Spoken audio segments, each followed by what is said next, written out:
And welcome to Kerbal Test Program, where we are pretty much per episode we're going to do 3 randomly crazy ships and just going to test them just to see what happens. And of course there will be Kerbals inside of them, so who knows the fate of these young Kerbals. Right here we have Bob, if I'm not mistaken, sitting inside this vehicle, which I'm going to use to check out crash sites if we have any.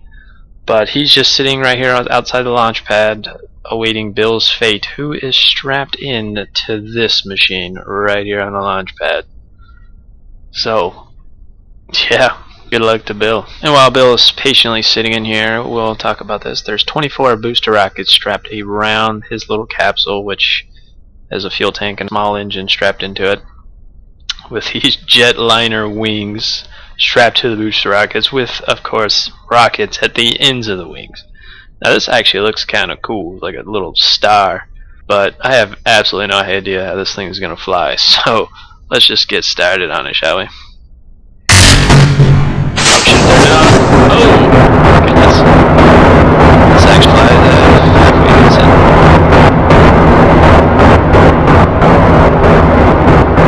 And it's starting to curve. Understand. Like the long trail.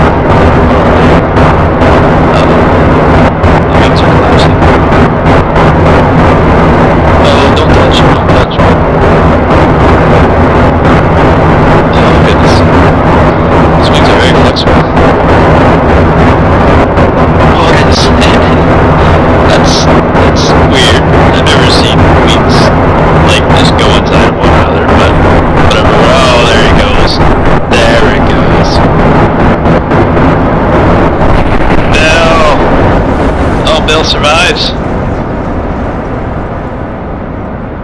I don't know if parachute, there it goes. It's like the 4th of July in the sky right here. Alright, Bill. See how Bill's looking over there. You know, he's kind of freaked out, but he's probably happy to be alive. I mean, I would too after that. Hopefully it doesn't hit the ground too hard. The parachute is not yet open, but it should here shortly. There it goes. Stuff crashing into the ground. Well, I mean, that was, in a way, this was successful. I mean, it flew. I mean, at least it could have just blown up on the launch pad like pretty much everything else I make does. So Bill should be happy about that.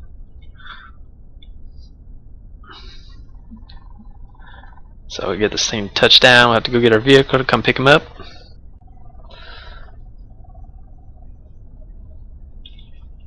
It's coming down awfully fast, but he should be alright. There, touchdown. And of course, immediately after touchdown, Bob in the old recovery vehicle is going to be heading his direction to go pick him up. Hopefully this thing actually speeds up, because Bill's probably not very happy over there, but we'll just have to get over it. This thing only goes so fast. And there's the patiently waiting Bill for Bob to show up, which of course he has. So Bill must get into the vehicle. Apparently Bob doesn't know what the brakes are. Dang thing's still rolling. But we'll send another vehicle out to come pick this thing up later.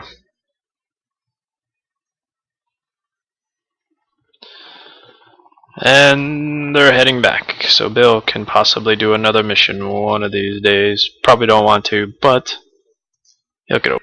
It's his job. Shouldn't have applied for this place if he knew the risks. He knew them.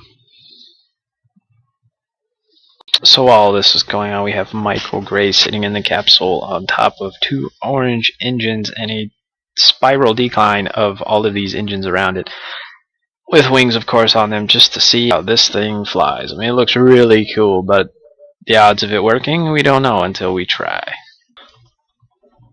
Michael Gray looks ready. He is set, and we are going to go. And apparently we're going to go right towards the ground, which is not the best thing. Let's see if we can't get him out of here.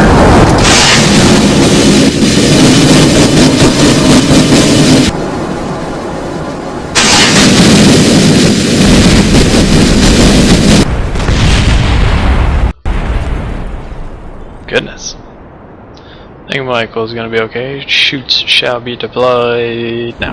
There we go. Michael will live. I got things smoking up over there. See if we can't swap to it. Nope, nope. Let's run out of fuel.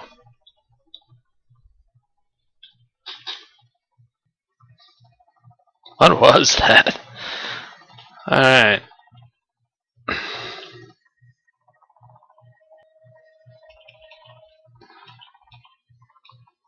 It was nothing, apparently. But that is what Bob's for. So Bob will make his way to Michael Gray, the survivor of our test ship, which we have learned that will not work. So, I mean, now we know, you know.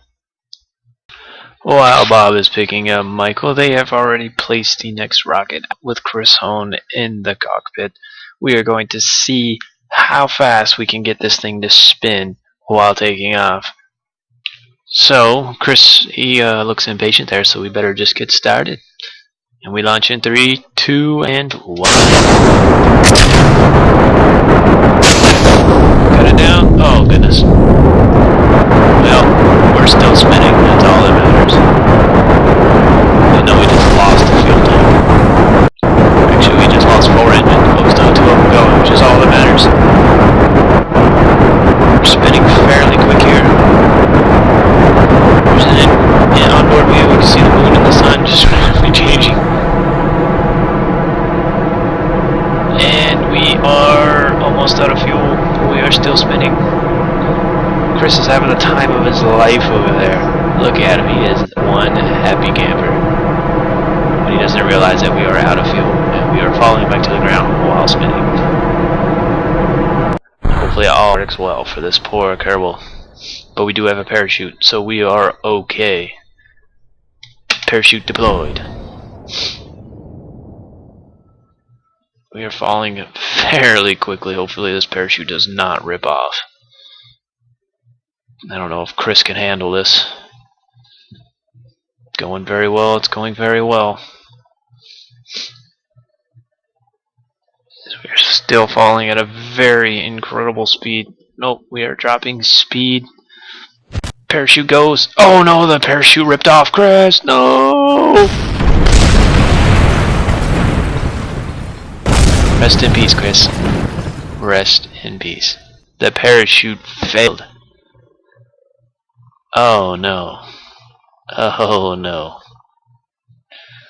As Bob climbs out of the vehicle, the recovery vehicle, he is coming to place a flag in honor of Chris.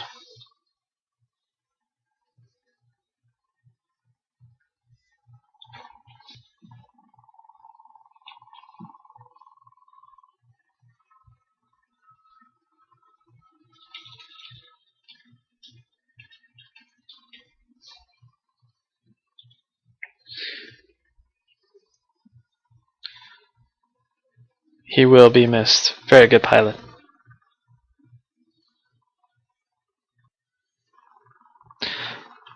But that is all for this episode here.